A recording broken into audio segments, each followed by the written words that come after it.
Mukesh Kapila is Professor Emeritus of Global Health and Humanitarian Affairs, former Under Secretary General at the International Federation of the Red Cross and Red Crescent Societies. Mukesh, this is not only about humanitarian work as well. We're talking about pretty much every single UN agency, from the International Organization for Migration to the World Health Organization, the UNHCR.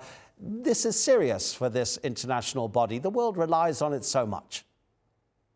Yes, absolutely. But what the US is doing under President Trump is to try to reshape the UN into its own image. It already has an America First foreign policy, and it's logical that whatever foreign aid it provides, including humanitarian aid, would be driven by that outlook. And so what we see with the latest announcement, which many people have celebrated, £2 billion, sounds an awful lot of money, but it's actually very short compared to the needs and much reduced from previous American contributions, is accompanied by conditionality. So it's really, the money will be spent where the US wants it to be spent. And so it's defining around the world which needy people are more deserving than other needy people. And the tragedy of this is that the UN itself, including the Office for the Coordination of Humanitarian Affairs, the central UN department which coordinates humanitarian aid, is being turned into a subcontractor. So basically, OCHA is going to be actually be saying, OK, Americans, thanks for your money, better than nothing. And now we will spend it according to what you want. This is not the UN that the countries of the world have signed up to. And this is a national self-interest type approach, which incidentally is being copied by many other countries and not just the US. And so this is a logical extension of the geopolitics that we've been seeing in recent years.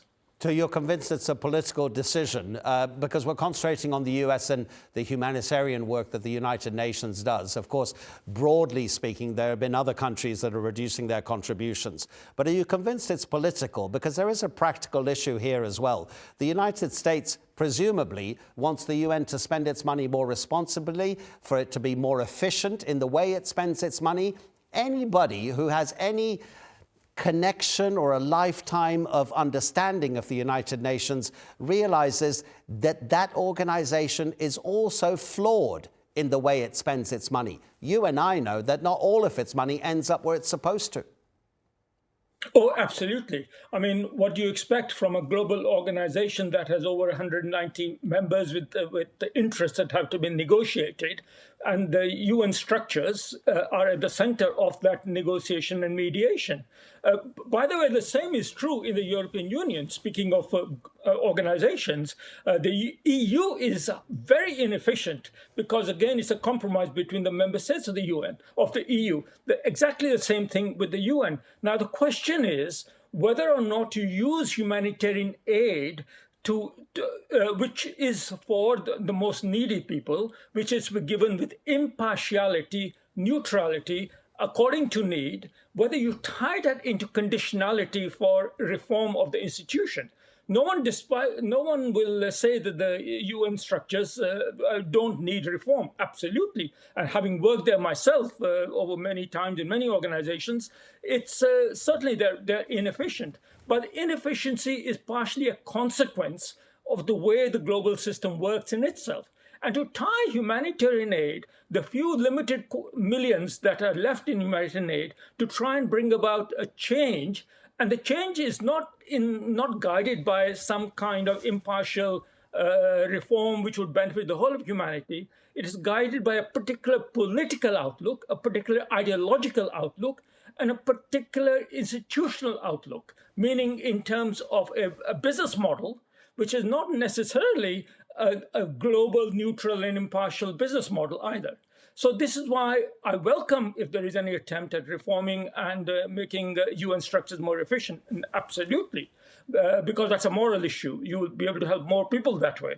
But on the other hand, one country deciding how to reform the UN? No, absolutely not. This is not the way to get the UN that all the countries of the world can sign up to and to which all of us can have confidence in.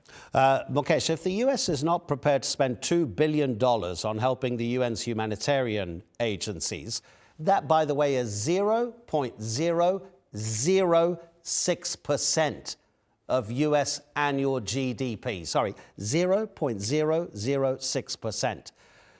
Is it time for the UN to look to other donors? I mean, do some of the BRICS nations, for example, need to step up and fill that gap? I think it's a very good question. And I think it's a very serious point that everyone has to consider. If we think that the challenge of humanitarian work, helping out, reaching out to the most vulnerable people on the planet, and today we have record numbers of wars and disasters, and now, of course, climate change, is a global issue, then all the countries of the world have to contribute. Some countries are stepping up. For example, the Emirates, for example, has contributed $500 million recently. The Europeans are doing what they can, even though they have cut back. But it's disappointing that countries like India and China and the richer countries of Asia, they have not come up to the table. Or if they have, they're going down the bilateral route, for which we've also blamed the Western donors. So I think this whole experience, tortured experience of reduced aid budgets and increased suffering of the last few months is really pointing a mirror to all of us as a whole. We cannot either reform global institutions, which belong to everyone, unilaterally. In the same way, we cannot meet global problems unilaterally according to what we choose to help, where we choose to help, in whatever way we choose to help. Now, that bigger debate is unfortunately not being done. There is no leadership from within the United Nations. The Secretary General of the UN is more secretary rather than general. The Security Council is moribund, and I don't know where these discussions are taking place. They certainly are not taking place in the UN. So therefore, what we're seeing now is alternative forms of globalization, alternative forms of multilateral cooperation, both to react to the inefficiencies of the centralized global system of the UN, and also because I think more and more countries are looking to their own neighborhoods, so that Asians want to do what they can in their own neighborhood. For example, with the recent floods in Southeast Asia, Africans have always been agitated. They want to take more responsibility for themselves. And so we're seeing a breakup of that global approach to global problems. Mukesh Kapila, we always appreciate it. Thank you so much indeed for spending some time with us.